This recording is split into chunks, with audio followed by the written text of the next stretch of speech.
por, por esta presentación. De hoy se clausura, como bien mencionan, el 9º laboratorio de cooperativas. Me sumo a las felicitaciones a todo el equipo que ha llevado esto, Marco Polo y Carlos Altamirano, porque nos han estado permanentemente mandando información de cómo van, quiénes son, dónde están todos ustedes conectados en todo el país y para poderles brindar mejor información. Tal como mencionaba ahorita el Fisgón, Michoacán, estamos trabajando mucho en Michoacán y tiene una tradición de cooperativas. Estamos permanentemente ahí en las asambleas con Financiera para el Bienestar y todo el gobierno de México. Y se nos acercan los compañeros ejidatarios, comuneros, campesinas, campesinos, diciendo que formaron sus cooperativas desde la época de Lázaro Cárdenas. Entonces, efectivamente, tenemos una tradición en México muy, muy importante. Creo que es el estado donde más tradición tenemos y pues el estado de Lázaro Cárdenas, que también retomó de lo que mencionaste. Y nos pidieron que hoy diéramos como las alternativas de financiamiento. Ya tomaron ustedes diferentes, ya todo la economía social y solidaria, en la coyuntura, las cooperativas del agro y del campo, que entiendo que estuvo Columba López, la secretaria ahora ya de Agricultura y Desarrollo Rural de la SADER, con la cual hemos trabajado también muy de la mano, en las bases del cooperativismo, reforma y regulación gubernamental. Al final les vamos a hacer aquí una provocación de que nos ayuden, por favor, a iniciativas legislativas que tenemos que urgentemente conseguir llevarlas hasta allá, la Constitución, cooperativas de producción y, como bien mencionaban ahorita, cooperativas agrícolas, cooperativas pecuarias, de transformación, de consumo. Nos decían también que están formando cooperativas de consumo, muy importante. Cooperativa de ahorro y crédito, creo que esa es la base de todo este tema. Y nos toca a nosotras la parte de financiamiento. Entonces agradezco también al equipo de Financiera para el Bienestar que está acá con nosotros,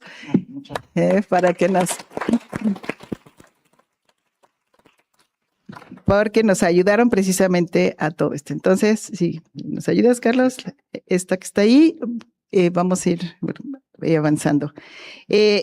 Ya ustedes vieron precisamente qué es esto de la economía social y solidaria, porque siempre hablamos como de cooperativas, pero si hablamos de esa gran economía social y solidaria en el país, estamos hablando de ejidos, de comunidades, de cooperativas, de empresas sociales, de mutuales, que también tenemos mutuales desde hace 200 años en México. Entonces, ese es todo lo que conforma esta economía social y solidaria.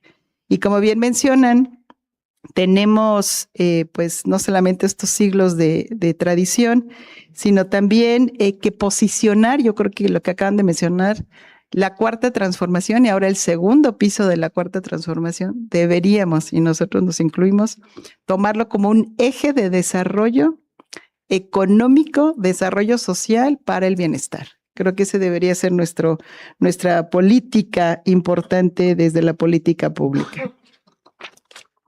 En esta que sigue, ya lo mencionó también ahorita el Fisgón, es la aportación a la economía social al PIB en México. Solamente el 1.6, que es lo que se mide desde el INEGI, y eso nos lleva a pensar que efectivamente como país tenemos un gran reto y una gran deuda con todo el movimiento social, económico del cooperativismo aquí sí. ¿Por qué? Porque si comparamos con países como España también, es un país de larga tradición también. Tenemos acá la Universidad Mondragón en México, están ubicados en Querétaro, que también siempre están abiertos para los y las cooperativistas. Estos 360 proyectos que ya están en vías de conformación o conformación, pues tenemos esa universidad, siempre nos han abierto las puertas, Universidad Mondragón de España, que están acá en Querétaro. También tenemos pues diferentes universidades, la universidad que hemos trabajado mucho con la UAM Iztapalapa, con la UAM Azcapotzalco, que también tienen una apertura muy importante en estos temas, la Universidad Autónoma de la Ciudad de México, también tiene todo un desarrollo, la propia UNAM en economía. Entonces, pues tenemos ya también esa posibilidad de seguirnos formando y de que nos apoye el sector académico, la propia Ibero, la Universidad Iberoamericana, tanto en México como en Puebla, también ayuda. Entonces tenemos la UAP también en Puebla, entonces tenemos una gran apoyo académico para que esto pueda realmente seguir avanzando. Ese 1.6% del PIB, pues debería ser, también ponemos un reto ya de que pudiéramos triplicar, cuatriplicar, etcétera, en los próximos años. Ese porcentaje de aportación, la mayoría está en el sector primario. Está precisamente en el campo, que están organizados en la agricultura, prácticamente son la mayoría de esta aportación al PIB. Y el segundo están las cajas de ahorro y préstamo. También tenemos una larga tradición, más de 200, 300 años, si nos vamos al fondo, de conformación de cajotas de ahorro y préstamo popular, que también muchos cuando salimos, sobre todo a los municipios, a los estados, en la provincia, vemos siempre caja de ahorro tal, caja de ahorro, casi muchos de los municipios, sobre todo creció mucho en el Bajío también y en Oaxaca, las cajas de ahorro y préstamo. Y por último, el más pequeño es manufactura y comercio. Ahí es donde necesitamos también, ahorita nos platicaron otros compañeros acá, cómo crear su cooperativa precisamente en estos otros sectores. Y en el que sigue vemos que el financiamiento desde el sector social, esto es el que tenemos que buscar. Es un mecanismo de reciprocidad y cooperación que pone el dinero al servicio de las personas, las comunidades y el territorio. Tenemos que lograr combinar todo ese recurso que está en las cajas de ahorro y préstamo popular, precisamente con las cooperativas que se estén creando. Ese debe ser, ahorita van a ver ustedes, nuestro reto, porque hay una gran masa de recursos en esas cajas de ahorro y préstamo que podrían estar financiando a el sector. Algo muy importante es que en el momento, y esto ya lo vieron ustedes, me imagino, en todos estos 9, 8 pláticas anteriores, no se busca la maximización de las ganancias, eso es muy importante, sino cubrir necesidades reales, generar empleo digno, fortalecer el tejido social a través de procesos de autogestión y la toma de decisiones democrática. Ahorita también ya se hablaba del tema de cómo la economía, todo ese modelo neoliberal, más de casi 40 años en México, pues nos llevó precisamente a pensar en la empresa privada y en la empresa individual como si fuera el modelo y el ejemplo. Acá estamos planteando un modelo colectivo, un modelo cooperativo, un modelo de economía social, donde, ya lo vieron ustedes también en todas las pláticas anteriores, las decisiones se toman de manera democrática. Todos y todas tienen voz y voto, todas y todas cuentan independientemente de del capital que cada uno hubiera aportado. Entonces, realmente es lo que estamos viendo, es un cambio cultural.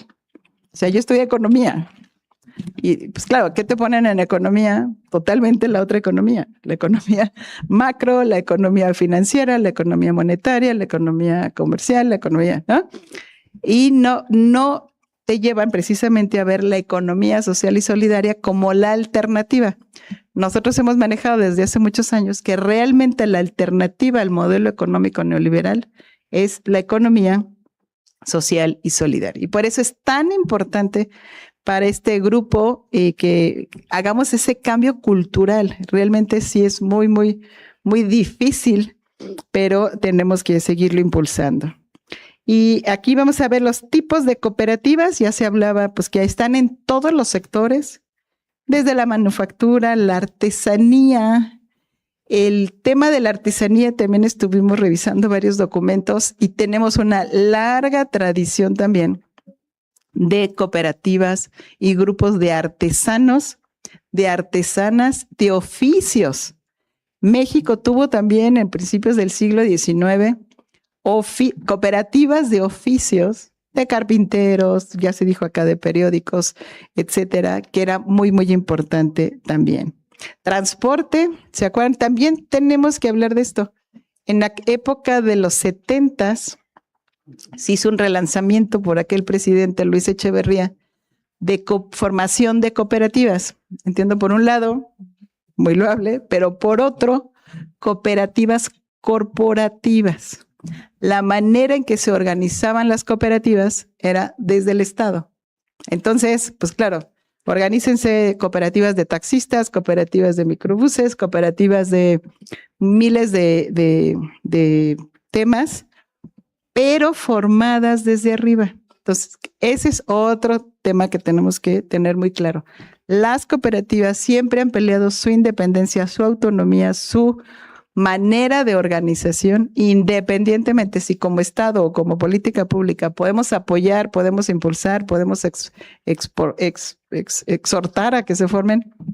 La cooperativa, y un tema importantísimo, es que tienen su propia autonomía de organización, y no desde arriba. Entonces, muchas veces vamos también a algunos estados y hay cooperativas todavía de pescadores, que también fue uno de los rubros muy relevantes, pero también en esa reconformación, y yo digo cambio cultural también muy importante, de pasar de una economía, de una cooperativa corporativa a una cooperativa realmente desde abajo.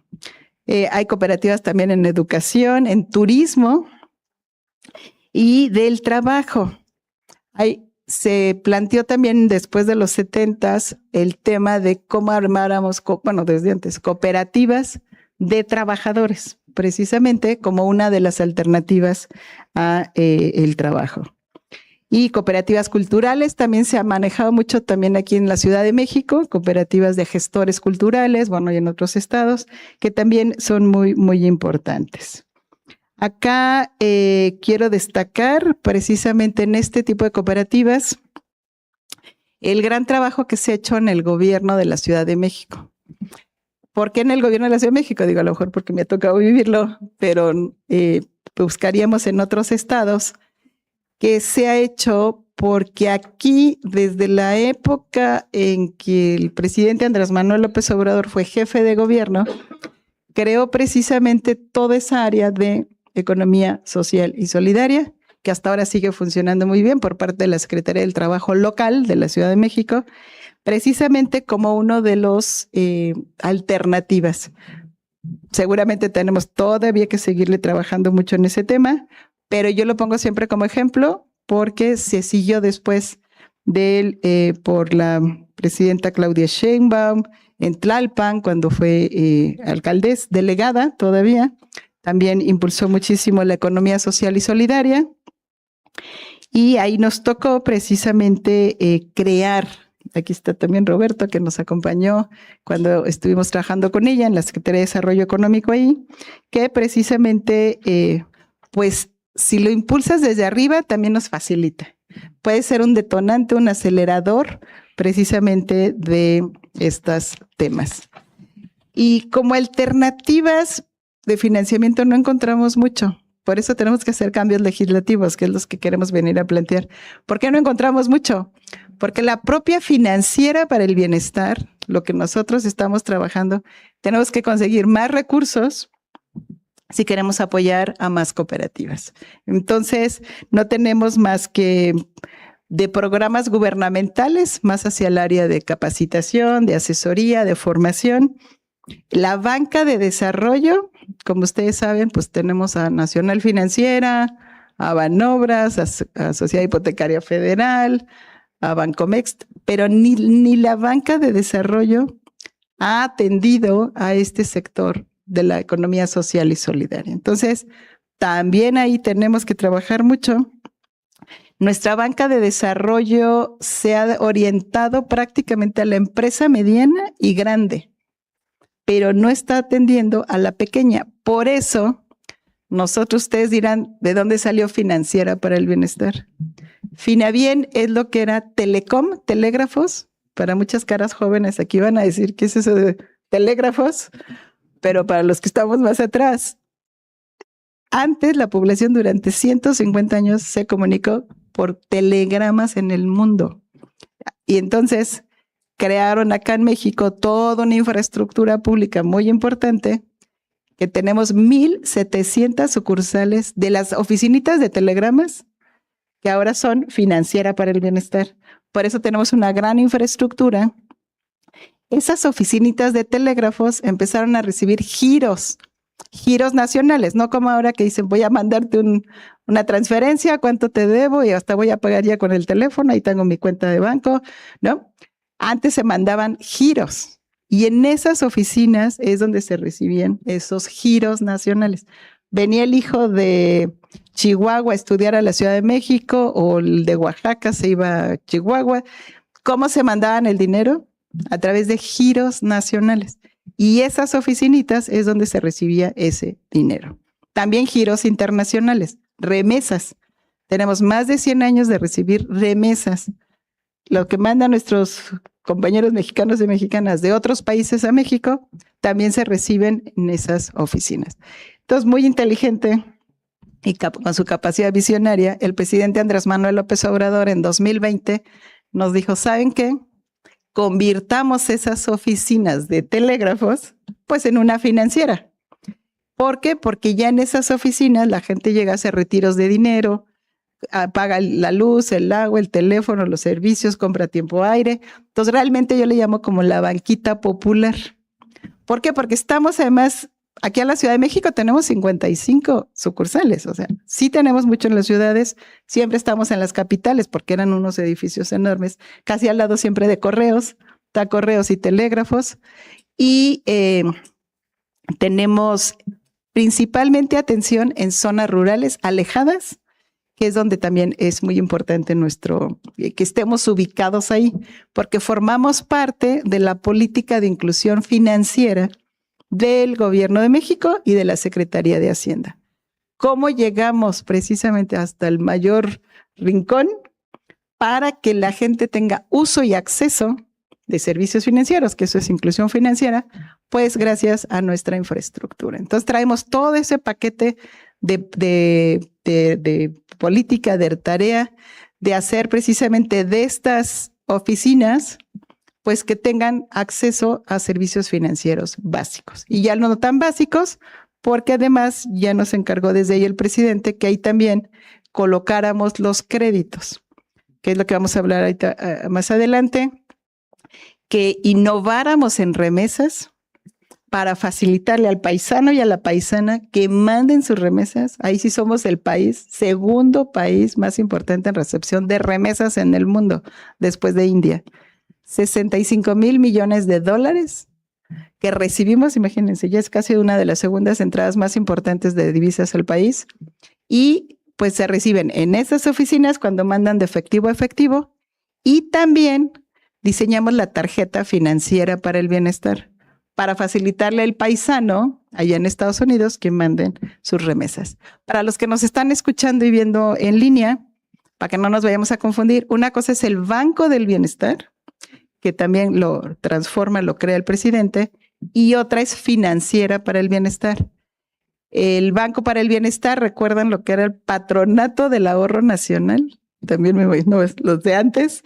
Ese Patronato del Ahorro Nacional, el señor Fox lo convierte en Bansefi en el 2000, el Banco de los Servicios Financieros. Y Bansefi llegó a tener 400 sucursales en todo el país.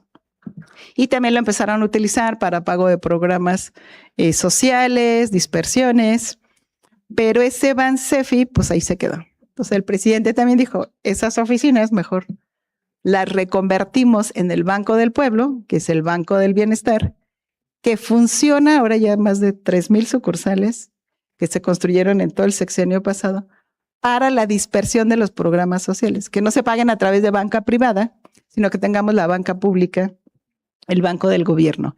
Y nosotros, Financiera para el Bienestar, dijo, ustedes dedíquense a los créditos, las remesas y el ahorro. Entonces, no sé si no han visto nuestras oficinas por ahí, en el Estado de México, tenemos mucho más aquí en la ciudad. Y volviendo a lo del financiamiento, por eso es tan importante que creemos instituciones públicas también que le compitan y que más que competir a la banca privada, que atendamos a toda esa población que no es sujeta ni de crédito, ni de abrir una cuenta de ahorro, ni de tener una tarjeta de débito en la banca comercial. Para eso es que estamos creando estas instituciones que sí tenemos que fortalecerlas y darles mucho más vida, para que ojalá en algún momento tengamos ya la posibilidad de que estas mismas generen una masa de recursos que también puedan servir para el financiamiento, que eso sería como la banca de desarrollo básica, la de abajo, la de la base de la pirámide, que ese debería ser uno de nuestros retos. Otras alternativas de financiamiento, seguramente muchos han acudido a fundaciones, a donativos, el crowdfunding, que está trabajándose mucho también a través del BID, de empresas privadas acá en México, que son precisamente la movilización de recursos, búsqueda de capital para colocarlo en un proyecto productivo y que puedan tener participación también en ese proyecto. Otros inversionistas de impacto y las cooperativas sociales. Aquí estaríamos incluyendo a nosotros la banca social, el ahorro interno de socios. Siempre en la cooperativa, recuerdan ustedes, se forma la comisión de capacitación, la comisión de organización, la comisión de educación y la comisión de ir generando su propio ahorro. Una parte de los remanentes que van a tener al final, pues dejar un porcentaje mínimo también para irse ahorrando. Y el financiamiento entre cooperativas. Aquí es donde vamos a empezar a plantear qué se puede hacer para que todas las cajas de ahorro y préstamo popular que tienen una inmensa masa de recursos de sus propios socios puedan prestar a otras cooperativas. Y aquí estamos planteando precisamente el primer cambio legislativo que necesitamos ya urgente. Tenemos que lograr que se cambie la ley de ahorro y préstamo popular precisamente para que las cooperativas puedan prestar a otras cooperativas y no solamente a sus socios. Gracias, Carlos, por estar apuntando para que nos ayuden con esos cambios legislativos.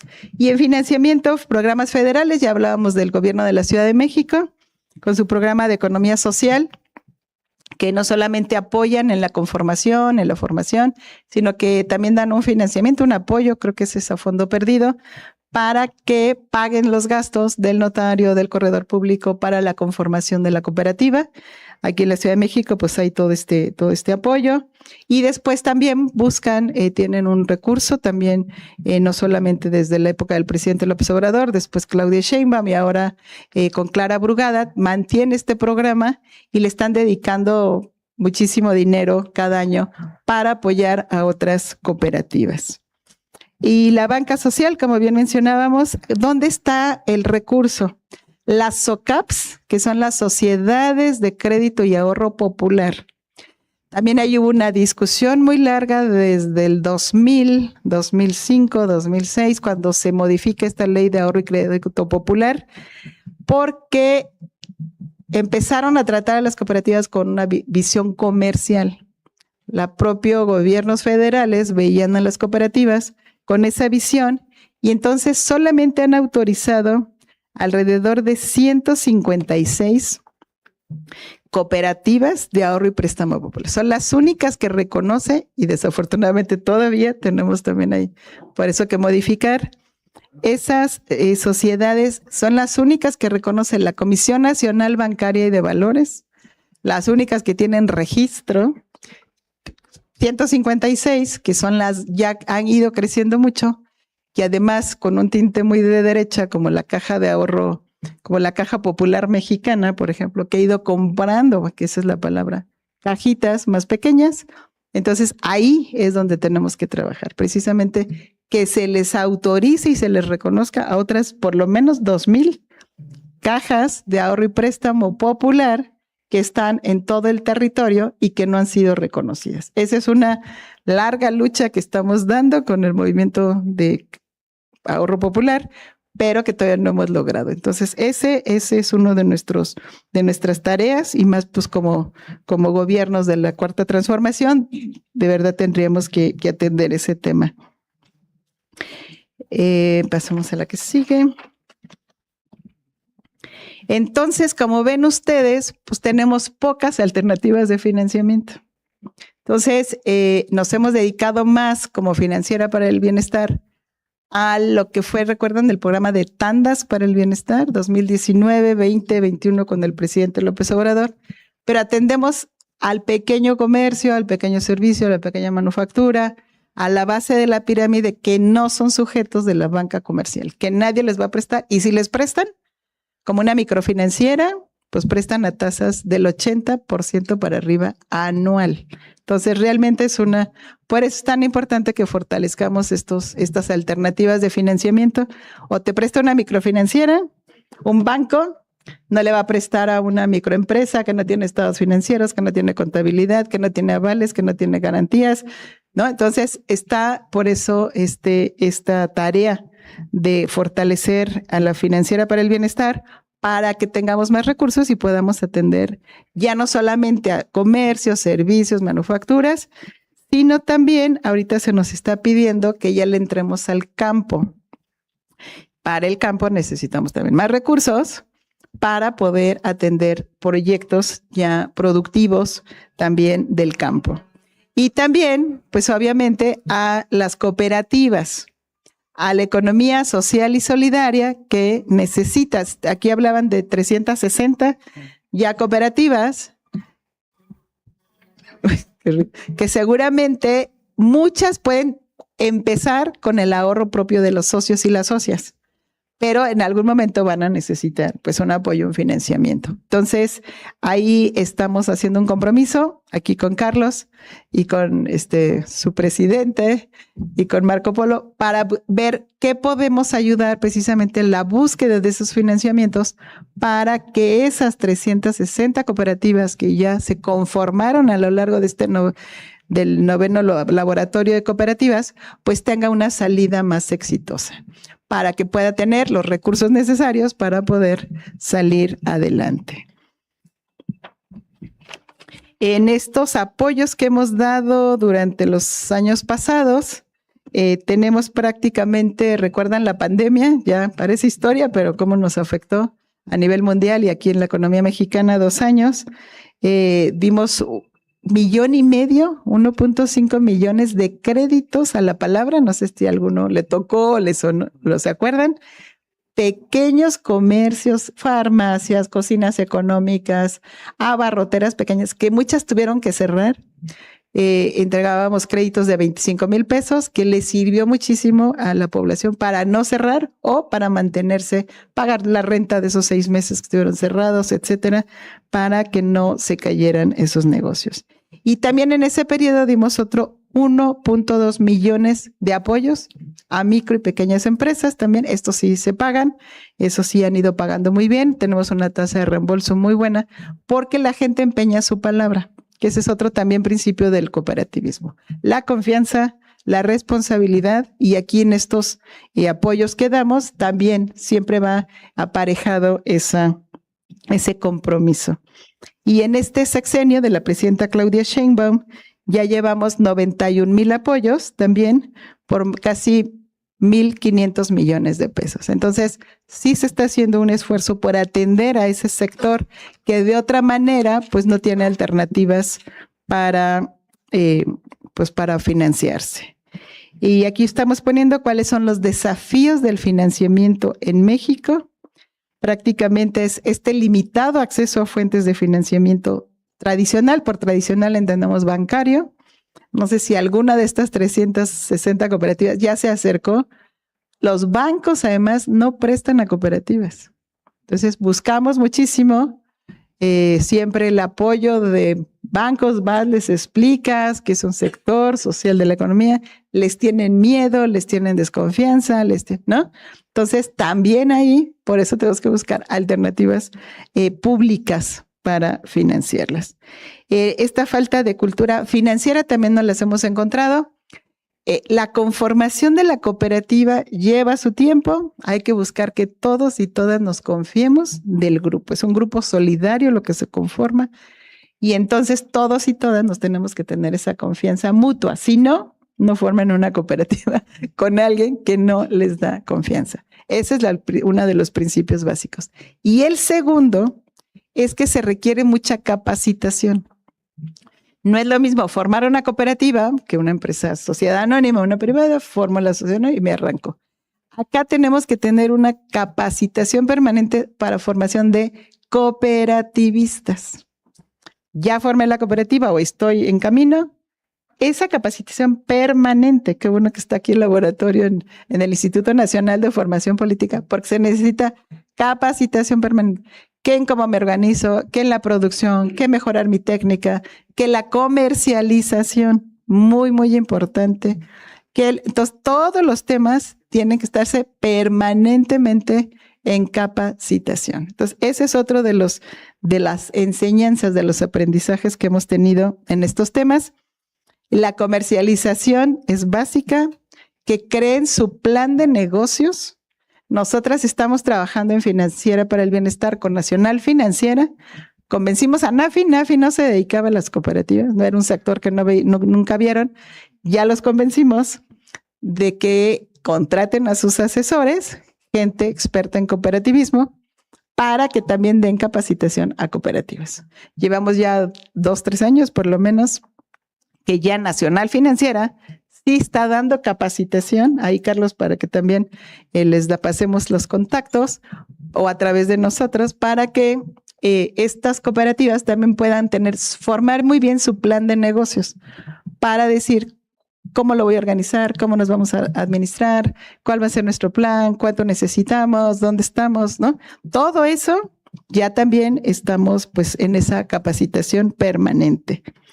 Otra es la articulación entre cooperativas para el financiamiento mutuo, que es el que les vamos a presentar en la que sigue, que es, de recomendaciones, pues ya prácticamente lo mencionamos. Muy, muy importante de verdad la capacitación. No crean que ya formando la cooperativa, pues ya, ¿no? Porque además vamos a querer atender esa cooperativa como empresa privada, porque es lo que traemos clavado en la cabeza. Entonces, para que no me sienta yo la jefa o el jefe y el patrón, todos tenemos que irnos capacitando. Y aquí viene la segunda propuesta de cambios legislativos.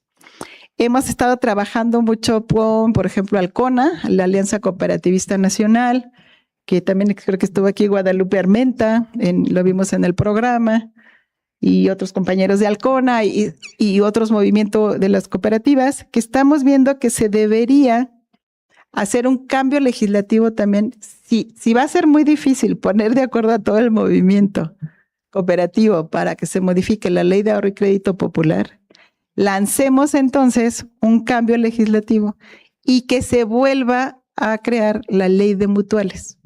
Como bien se mencionaba hace rato, las mutuales en México llevan más de 200 años. Entonces está buscando esa otra alternativa, que más bien cambiemos la Ley de Mutuales, que se vuelva a reconocer y que formemos mutuales, que es una manera de organización de la economía social y solidaria. Eso también se está trabajando ya con algunos diputados y diputadas, pero sí necesitamos mucho más apoyo para que se pueda precisamente, ¿qué nos va a ayudar eso? Que se pueda constituir, si ya no cajas de ahorro y préstamo popular, que la Comisión Bancaria y muchos no las van a reconocer, unas mutuales. Y puede ser mutuales de salud, mutuales de producción, mutuales de cualquier tema también. Es como la cooperativa, pero dentro de la ley de mutuales. Entonces, ese es también muy, muy importante que logremos pasarlo como una propuesta además histórica, social, muy mexicana, y también fortalecer al sector social. Ese es otro de nuestras segundas propuestas. Y en la primera se me faltó explicarlo mejor. Si lográramos el primer cambio legislativo a la Ley de Ahorro y Crédito Popular, pudiéramos lograr que una cooperativa sí le pueda prestar a otra cooperativa, una persona moral a otra persona moral. Hasta ahorita no se puede. Entonces, esas 156 SOCAPs, las sociedades, las grandotas, tienen una masa de recursos, el otro día se hablaba de más de 18 mil millones de pesos, que no pueden prestar a otras cooperativas, solamente a sus socios. Entonces, ese es realmente, yo digo, ahí está el recurso, ahí está, pero que estas cooperativas puedan prestar a otras. Y acá pusimos como el tema de los retos. una reforma integral del sector social de la economía. Creo que lo tenemos ya como una asignatura pendiente.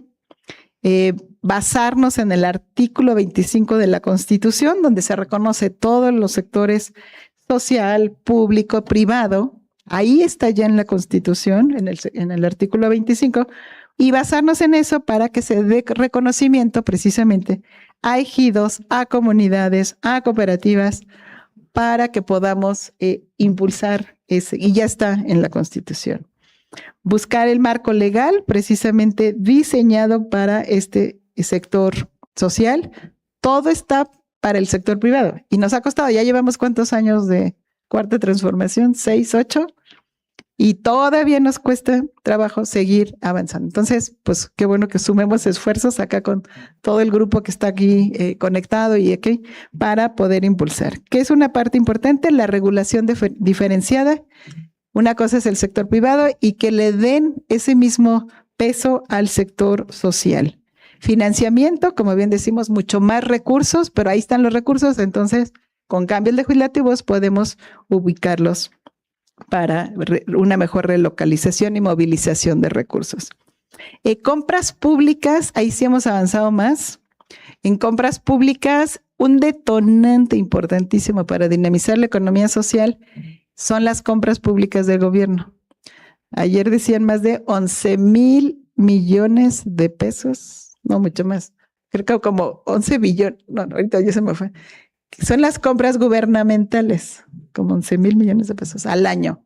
Imagínense que de ahí al menos el 10% que siempre se ha planteado se adquiera a cooperativas, a empresas sociales, a colectivos solidarios.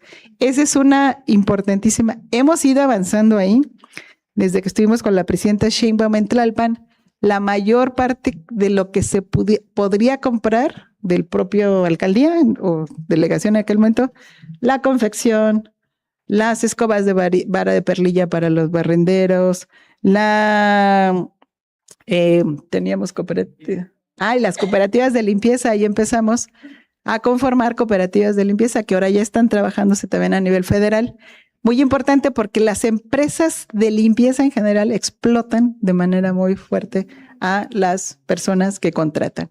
Sin seguridad social, sin derechos, sin prestaciones y un maltrato fuerte. Entonces, desde ahí la presidenta dijo, formemos cooperativas de limpieza. Se formó una cooperativa que ha tenido mucho éxito, ya creció muchísimo, ya atiende todos los, buena parte de los edificios del gobierno de la Ciudad de México y ya encargó a la presidenta también cooperativas de limpieza a nivel federal. Ya hay 5 cooperativas de limpieza que están ya atendiendo Palacio Nacional y otros 5 secretarías, por lo menos edificios. Entonces, eso es importantísimo. Imagínense que toda esa compra de gobierno pues se adquiera, bueno, si no esa, al menos un 10%, que es lo que siempre planteamos como meta inicial. Y ya también la Secretaría de Anticorrupción y Buen Gobierno, que son las que nos coordinan todo lo de compras gubernamentales y nos dan los lineamientos, ya lanzaron también el proyecto de que todo el café se compre a cooperativas. Si vamos a comprar café como empresa pública, como institución pública, organismo público, tiene que ser el café a cooperativas que estén registradas en las compras gubernamentales. En compras MX también, y cada vez más confección también. Tenemos ahora productoras de confección de Chihuahua, tenemos en otros estados, aquí en la Ciudad de México. Todo, imagínense lo que compra el IMSS, el ISSSTE, Salud, de sábanas, de gorritos, de toda la idea, que así lo hicimos en Tlalpan, es que las cooperativas de confección se les compre y ya está avanzándose mucho también. Entonces, ese es otro elemento que tenemos que tenerlo claro. Y también en la capacitación, que una vez que tengamos el producto, el bien, el servicio, nos inscribamos precisamente, vamos a la Secretaría de Anticorrupción y Buen Gobierno, que están totalmente abiertas a estas alternativas, se inscriban ahí para que puedan ser ya proveedores de gobierno. Creo que eso es muy, muy importante y más que ya es una línea de gobierno clara. Y la otra precisamente es pues la construcción participativa, que mejor que podamos ir pues aumentando esta esta parte. Ahí estamos viendo todo esto que hemos trabajado con Alcona y con las cooperativas. Ellos le están llamando como la ayuda mutua para construir una sociedad de paz. Entonces vamos en esa línea. Aquí para terminar, estamos poniendo realmente esta propuesta como la real alternativa al modelo económico neoliberal. Nos va a costar todavía muchos años, necesitamos seguir gobernando este país por muchos años para cambiarles, insisto, esa cultura neoliberal que nos metieron en la cabeza. Entonces, todavía hay que capacitarnos más, estudiar más, leer más para poder avanzar. Y como conclusiones, pues obviamente el financiamiento no es un fin, es un medio. No voy a buscar un crédito nada más porque sí. La economía social y solidaria es un ofrece un ecosistema financiero que es precisamente toda esta banca social que tenemos que aprovechar. Existen múltiples fuentes dependiendo, pero pues hay que saberlas buscar. Y el desafío es conocer y acceder a estas alternativas. Insisto en la educación formal para buscar el lema que hemos traído desde hace muchos años de que otra economía es posible. Creo que tenemos que seguir en esa línea. Y por último, les queremos dejar cuál es nuestra página de Financiera para el Bienestar, www.finabien.gov.mx, y un correo que es educación.financiera@finabien.gov.mx. Estamos creando este correo precisamente para todo este tema. También ahí van a poder escribir. Tenemos también otro correo de mercaditos solidarios @finabien.gov.mx. Si alguien ya tiene un producto, ahorita trajimos unas galletas de una cooperativa de Tlaxcala, de Amaranto. Tenemos todo este proyecto de mercaditos solidarios, más de 17 oficinas ya aquí en la Ciudad de México, de manera quincenal, de manera semanal, de manera mensual. Van los productores y productoras precisamente como puntos de alternativa de comercialización para que también ahí nos escriban y los podamos invitar. La idea es que estos mercaditos solidarios crezcan mucho y que vayamos teniendo cada vez puntos más ya fijos donde comercializar. Seguramente muchos de los que nos están escuchando y muchas se dan cuenta que ya tengo el producto, ya lo estandaricé, ya tengo homogéneo, pero ¿dónde vendo? Entonces, pues siempre seguir buscando. Tenemos varios proyectos ahí muy importantes de cómo seguir y apoyar esa comercialización de bienes y servicios y productos para el futuro. Entonces, pues no me queda más que felicitar a todas y a todos los compañeros y compañeras que se inscribieron en este 9º ya laboratorio de cooperativas. Nos gusta ser parte de este proyecto. Véanos como un aliado, como unas aliadas de ustedes. Y pues estamos para servirles, para atender sus dudas. Si tuvieran, no sé qué sigue ahorita, pero no. Muchísimas gracias y gracias a todas y a todos por su atención.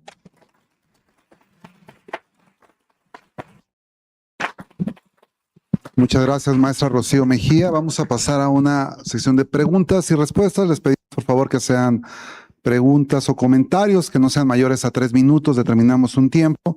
Pero antes que otra cuestión, me parece importante mencionar varios de los puntos que mencioné.